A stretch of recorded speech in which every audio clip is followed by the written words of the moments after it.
उस औरत का नाम रज़िया बानो था। वो बताती है कि उनका घर करतारपुर के कस्बा में था। जब फसादात शुरू हुए तो उस वक्त रज़िया बानो की उम्र यही कोई 17-16 साल की होगी। उसके दो छोटे भाई भी थे, एक माँ थी, बाप था। सिखों ने कस्बे के मुसलमानों पर अचानक हमला कर दिया।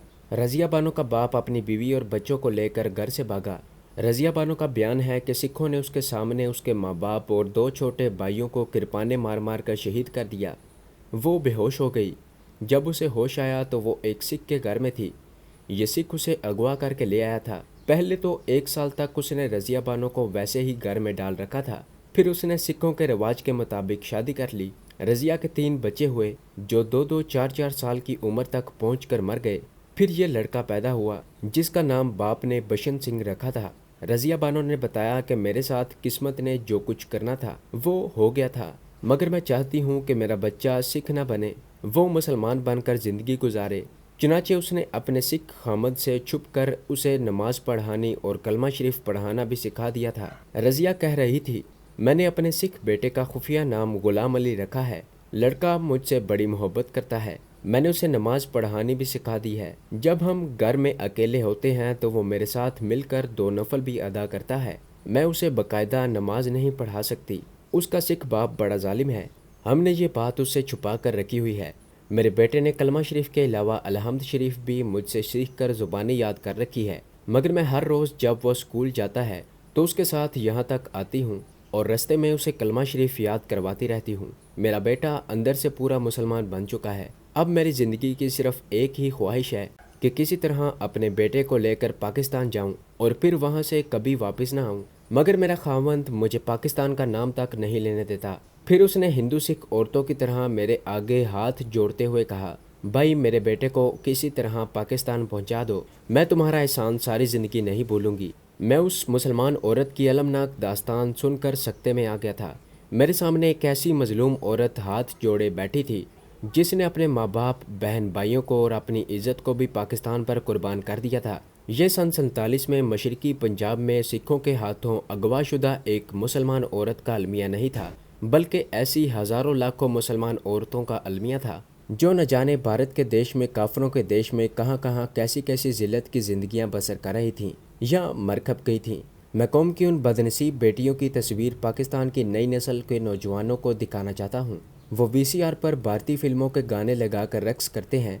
ये औरत जो कभी एक गैरतमंद बाप की मुसलमान बेटी रज़िया बानो थी, अब गुलदीप कौर के नाम से अपनी कोख से एक सिख लड़के बिशन सिंह को जन्म देकर पाल रही थी और छुप छुप कर उसे कुरान शरीफ पढ़ा रही थी, नमाज पढ़ा रही थी और कलमा शरीफ याद करवा रही थी और मेरे आगे रो रो कर हाथ जोड़ कर कह रही थी कि मेरे बच्चे को किसी तरह पाकिस्तान पहुंचा दो, मैं तुम्हारा एहसान सारी ज़िंदगी नहीं भूलूंगी। मैंने अपने हाथ से रज़िया बानो के हाथ नीचे कर दिए और कहा, मेरी बहन, अगर ये बात मेरे इख्तियार में होती तो मैं अभी तुम्हें और तुम्हारे बेटे को यहाँ से निकाल कर पाकिस्तान ले जाता, मगर मेरी बहन यकीन करना, मैं मजबूर हूँ, ख्वाहिश के बावजूद ऐसा नहीं कर सकता। लेकिन इस बात का तुमसे वादा करता हूँ कि अगर कभी ऐसा वक्त आया तो मैं तुम्हारे पास वापस आऊँगा और तुम्हारे साथ तुम्हारे बच्चे को भी पाकिस्तान पहुँचा दूँगा। मुझे माफ़ कर देना मेरी बहन।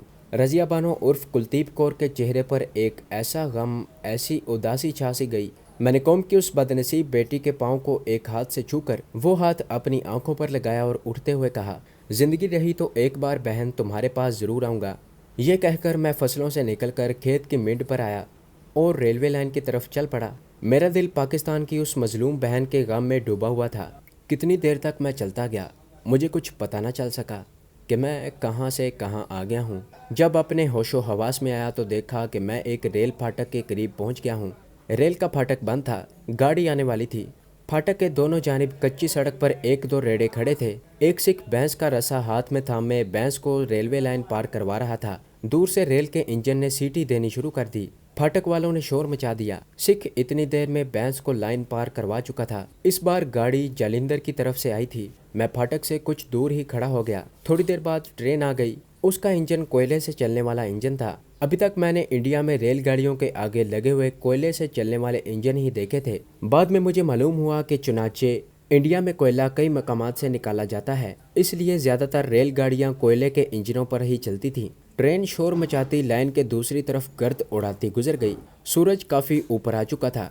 और चलते वक्त धूप मुझे चुभने लगी थी। मैंने सोचा कि इस तरह कब तक पैदल चलता रहूँगा। मैं अमृतसर वाली खतरे की फ़ज़ा से काफ़ी दूर निकल आया था। बेहतर है कि मैं जीटी रोड पर वापस चला जाऊँ और वहाँ से किसी बस या ट्रक में बैठकर अगले शहर पहुँच जाऊँ। वहाँ से फिर मैं ट्रेन पकड़ लूँगा। चुनाचे मैं ट्रेन फाटक से कच्ची सड़क पर हो गया। ये देहाती इलाका था, किसी को क्या पता कि मैं कौन हूँ और कहाँ जा रहा हूँ। मेरा लिबास ऐसा था कि लगता था शहर से कोई लड़का गांव अपने अजीज़ों से मिलने आया है या मिलकर वापसी जा रहा है। कच्ची सड़क के खेतों में 2-4 मोड़ काटने के बाद जालिंधर की तरफ जाती जीटी रोड निकल आई। मैं जालिंधर की तरफ जाती हुई जीटी रोड पर निकल आया। यहाँ एक जानिब मुझे दरख्तों के नीचे बूढ़ा सिख नजर आया जो छाबे में संतरे रखे बेच रहा था। इस किस्म का एक संतरा मैंने सैयद साहब के यहाँ घर खाया था। उन्होंने बताया था कि ये नागपुर का संतरा है, मगर साथ ही बताया था कि पाकिस्तान का संतरा भारत के नागपुरी संतरे को भी मात दे देता है। मुझे भूख भी लग रही थी और प्यास भी लग रही थी। पहले सोचा कि सिख के पास नहीं जाना चाहिए,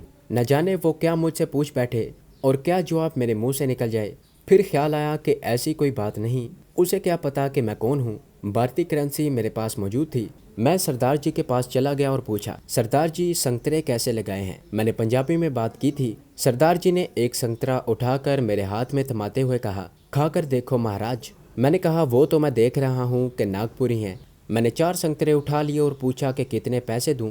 सरदार जी ने बेनियाजी से अपनी तूंद पर हाथ फेरते हुए कहा, 1 रुपया दे दो। मैंने 1 रुपये का नोट निकाल दिया और आगे चल दिया। मैं उस जगह से कोई सवारी नहीं पकड़ना चाहता था क्योंकि वहाँ कस्बे का मोड़ था और रेडियो वगैरह की आमदोरफ्त जारी थी। मैं चलते चलते जब काफ़ी आगे निकल आया तो एक जगह बैठकर 4 संतरे खा गया। मेरी भूख भी किसी हद तक दूर हो गई थी और प्यास भी मिट चुकी थी। मैं सड़क के किनारे एक तरफ खड़ा होकर किसी लारी वगैरह का इंतज़ार करने लगा। एक लारी आई जो मुसाफिरों से भरी हुई थी। मैंने हाथ दिया मगर वो ना रुकी। उसके बाद एक ट्रक आया जिस पर सामान लदा हुआ था। मैंने उसे हाथ दिया मगर वो भी न रुका। दूर से एक जीप आती नज़र पड़ी। मैं सड़क से हटकर ज़रा दूर खड़ा हो गया, इस ख्याल से कि ये कहीं पुलिस वगैरह की जीप ना हो, मगर ये सिविलियन जीप थी। एक सिख सिविलियन कपड़ों में उसे चला रहा था। मैंने उसे हाथ ना दिया। मैं कदम कदम पैदल ही चल पड़ा। तो ये थी हमारी आज की एपिसोड। उम्मीद करता हूँ कि आपको ये कहानी अच्छी लगी होगी। इसे लाइक करें, शेयर करें और कमेंट में अपना इज़हार ख्याल ज़रूर पेश करें। और अगर इस चैनल को सब्सक्राइब नहीं किया तो इस चैनल को सब्सक्राइब करें और बेल आइकन को दबाकर ऑल नोटिफिकेशन ऑन कर लें।